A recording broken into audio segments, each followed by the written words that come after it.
Bueno, en este video voy a ampliar un poquito la información sobre teatro griego.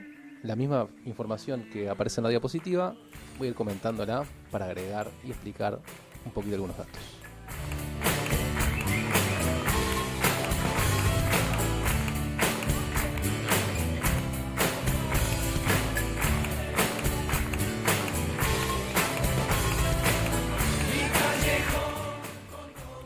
Teatro griego, bien, vamos a ver cuáles son los orígenes del teatro griego, que son los orígenes del teatro como espectáculo en sí. Ahí en esa primera diapositiva, que es la de presentación, ustedes pueden ver un teatro griego que es un edificio realmente grande, al aire libre, con capacidad para miles de espectadores. Así que, como ustedes podrán ver, era un acontecimiento en la antigua Grecia que era bastante importante y muy pero muy concurrido. Poco a poco vamos a ir entendiendo por qué.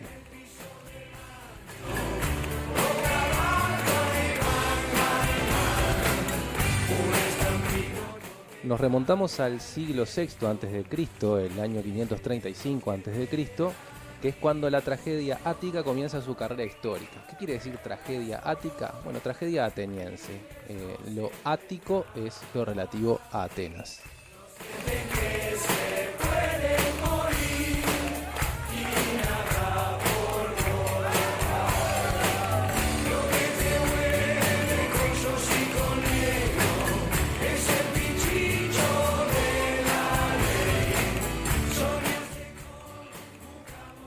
¿Qué pasó este año?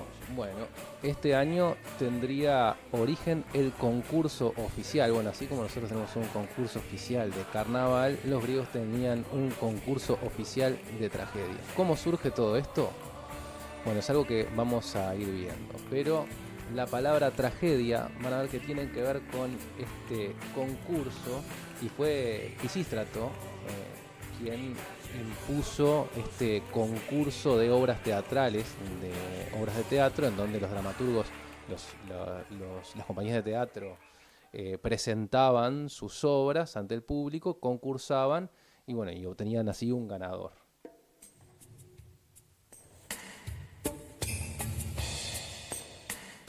¿Qué quiere decir tragedia? Tragedia quiere decir canto para obtener un macho cabrío. Sí, así como lo ven ustedes, un cabrito macho se obtiene si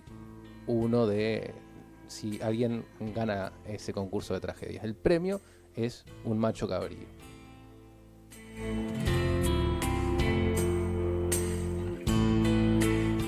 Sí, entendieron bien. Tragos quiere decir macho cabrío y ode viene de oda, canción. Entonces la traducción podría ser tanto canto para obtener un macho cabrío o el canto del macho cabrío. Bueno, ¿por qué es esto? Bueno, no era el único premio, también había un premio que tenía un valor económico para quienes ganaban.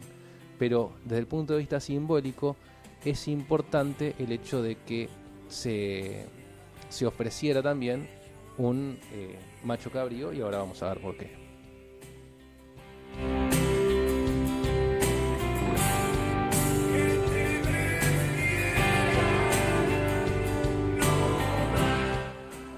Bueno, se utilizaba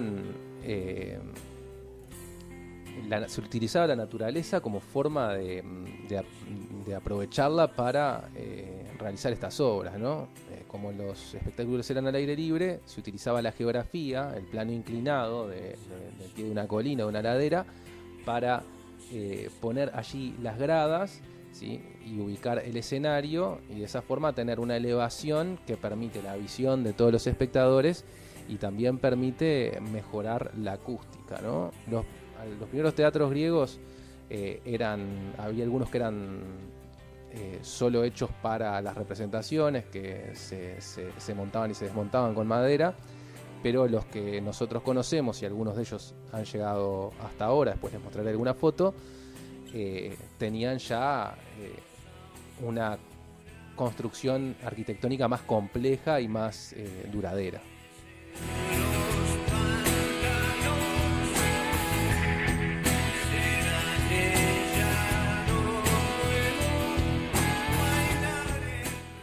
ese es el plano del teatro visto de arriba. Pueden ver el graderío, ¿sí? Que tenía unos pasillos para que el público transitara y tenía escaleras para subir y bajar y entrar en los distintos sectores de las gradas, y bueno, las gradas en sí en donde la gente se sentaba. Según el lugar social que ocupara el espectador, era el lugar que le tocaba. En las primeras filas habían unas butacas especiales para los que tenían cargos más importantes dentro de lo que era la polis, ¿sí? Los miembros más destacados iban allí en una especie de butacas con forma parecidas a las de un trono. Después también les mostraré más fotos.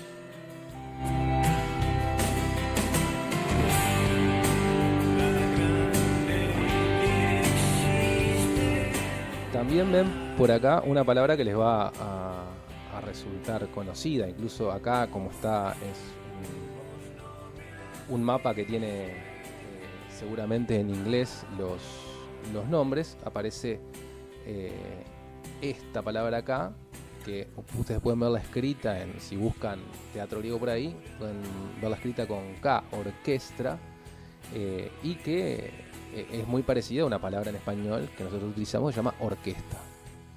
Bueno, ¿qué es este espacio? Este espacio es el espacio destinado al coro, ¿sí? Recordemos que dijimos que tragedia quiere decir canto para obtener un macho cabrío, es decir que originalmente era un canto, que vamos a ver después cómo ese canto, que era un himno en particular, se transformó en representación. Entonces la participación coral, la participación musical tiene un lugar de privilegio en la representación. Es decir que en ese lugar va a haber un coro que va a cantar y que va a hacer distintas progresiones coreográficas, ¿sí? Acompañando los distintos cantos que tenga el coro. Si ustedes estuvieron viendo la obra, habrán visto que hay un coro y que entre episodio y episodio hay un canto del coro, ¿sí? Esto me sirve ya para hablar de otra cosa, porque hay partes de la estructura trágica en cuanto a obra literaria que tienen que ver con esto de la arquitectura. Tenemos el párodos aquí. Estos son pasillos por los cuales el coro ingresaba a la orquesta, y cuando iba ingresando por estos pasillos, al mismo tiempo iba cantando su primer canto. Entonces el primer canto del coro se va a llamar párodos. Este primer canto va a ser una forma también de estructurar las distintas partes de la tragedia, porque antes del párodos lo que vamos a tener es lo que para nosotros sería un primer acto en el teatro contemporáneo, que los griegos llamaban prólogo. ¿Por qué? Porque el prólogo nos ponía al tanto de la situación antes de entrar en el conflicto en sí, antes de que los personajes entraran en una lucha muchas veces simbólica, ¿no? Por resolver un conflicto. Entonces, antes de que entrara el coro por acá, ¿sí? Eso se llama prólogo, esa parte de la tragedia. Y luego que el coro hace el primer canto entrando y se ubica acá, empezamos con los episodios. Después de cada episodio va a haber un canto del coro que se va a llamar estásimo. Entonces vamos a tener prólogo, párodos, primer episodio, primer estásimo, segundo episodio, segundo estásimo, y así hasta que la obra termina. Cuando termina la obra y el coro, por último, se va por estos mismos pasillos, por los pasillos del párodos, ¿sí? Esa parte final, ese canto del coro final, esa salida, se llama éxodo, que justamente la palabra lo indica, tiene que ver con el hecho de que los integrantes de la compañía se van, y sobre todo el coro, ¿sí? Sale de escena dando cierre a la obra.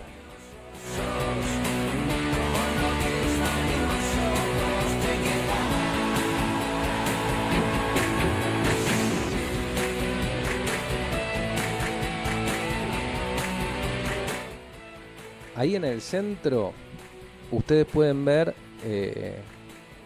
un pequeño altar, que después también voy a ver si hago una galería de fotos después para subir para que ustedes puedan ver, que se llama Timele. Para mí toda la vida que lo vi escrito así como ustedes lo pueden ver en la diapositiva fue Timele. Después alguien me dijo que la pronunciación correcta en griego sería Temeli, pero bien, lo importante es que estamos hablando de un altar en honor a un dios.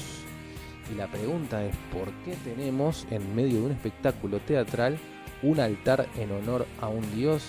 Bueno, porque el origen de la tragedia está vinculado al culto al dios Dionisos.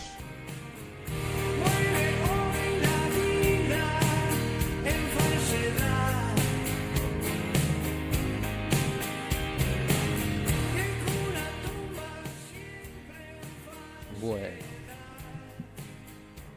bien. ¿Qué es esto entonces? Lo que sucede es que la tragedia surge como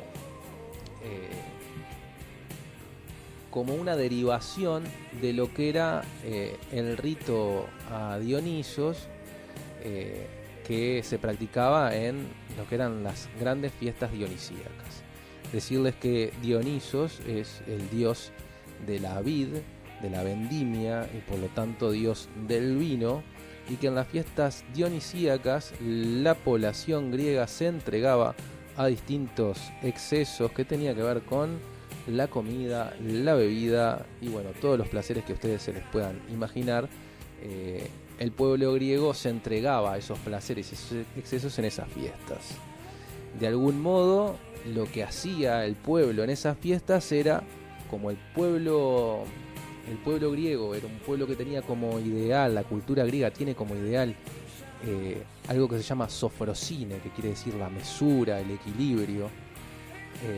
En las fiestas dionisíacas era como una especie de válvula de escape para ese control de mesura, equilibrio y racionalidad, ¿sí? De algún modo se purgaban todas las pasiones entregándose a esas experiencias, ¿no? En donde la gente tomaba mucho vino y perdía su principio de individuación, es decir, se mezclaba en esa fiesta orgiástica con el pueblo que allí estaba y vivía de algún modo alguna experiencia mística. Lo que hacían era entregarse de algún modo a esos excesos y liberar en el colectivo todas las pasiones. ¿Qué son las pasiones? Son los padecimientos, los sentimientos humanos, todo lo que está acumulado como sentimiento en el ser humano se liberaba en esa fiesta. Era una especie de administración del desborde.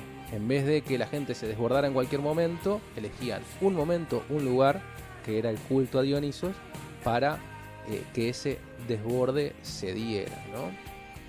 Y vamos a ver que tiene mucho que ver con la tragedia en sí. Este dios Dioniso lleva su nombre porque quiere decir 2 veces nacido. ¿Por qué 2 veces nacido? Bueno, porque nació 2 veces. Una vez del vientre de su madre y la segunda vez del muslo de Zeus. El mito de Dionisos es una historia bastante entretenida, pueden buscarlo y leerlo por ahí, o quizás yo dedique otro audio a contarles bien la historia de Dionisos. Pero lo importante entonces es que es un dios muy particular, un dios cuya habilidad tiene que ver un poco con la picardía, no se me ocurre otra palabra mejor ahora, y también con la idea de poder camuflarse de distintas formas, disfrazarse, ¿no? y ser otros. Entonces, de algún modo, es significativo para el teatro que sea Dionisos quien encabeza como divinidad esta actividad.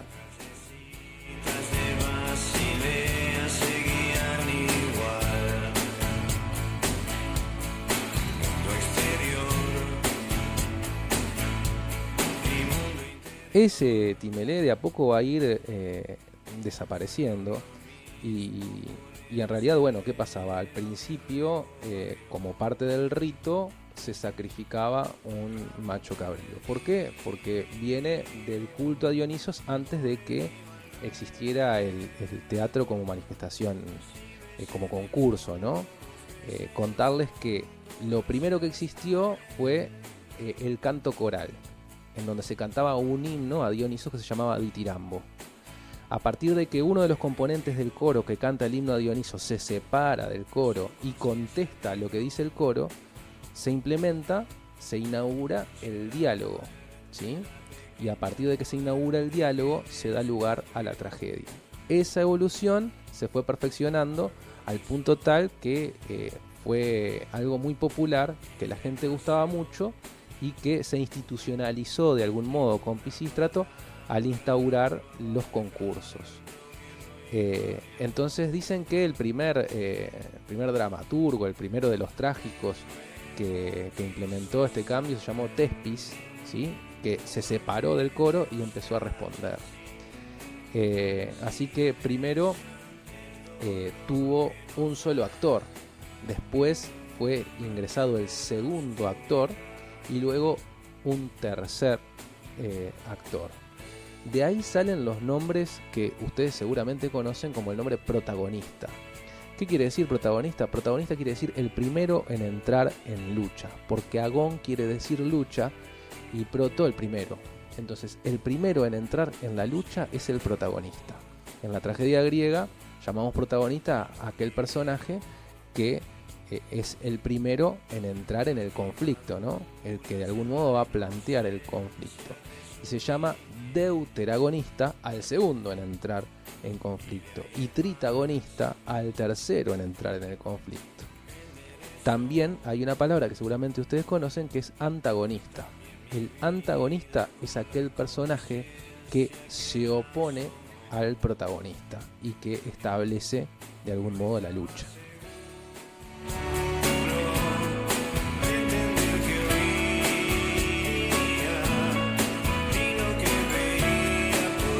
Bueno, y por ahí vamos dejando. Cualquier duda que tengan, comuníquense, díganme si les sirvió los comentarios que hice en el video. Y bueno, traten de estar en contacto y de ir leyendo un poquito la obra. Vamos a trabajar las próximas clases con los distintos mitos que dan lugar al rito. El mito de Dionisos da lugar al rito que es el ditirambo, ¿no? que en donde está vinculado el rito de Dionisos, donde está vinculado el ditirambo, que es el himno a Dionisos. Y de allí fue que surgió la tragedia. Y después también entender que las tragedias griegas en sí se basan en los mitos. Es decir, que de algún modo son como adaptaciones a la representación que hacen los dramaturgos de algunos de los mitos griegos más conocidos. Y Edipo, el mito de Edipo, es en el que está basada la obra. El mito de Edipo, ojo, no es igual a la obra de Edipo Rey. La obra de Edipo Rey habla de una circunstancia en particular de la vida de ese personaje mitológico. Pero es importante conocer a ese personaje para entender la obra, porque cuando el público griego iba a ver las obras, ya conocía el mito. Es decir, no estaba preocupado por cómo iba a terminar la obra, sino por cómo se iba a desarrollar, porque la historia al personaje ya lo conocía. Lo que le interesaba ver era cómo resolvía de algún modo el dramaturgo la presentación de esa historia. Bueno, y por acá los dejo porque me parece que se hizo bastante largo y no es la idea aburrirlos tanto.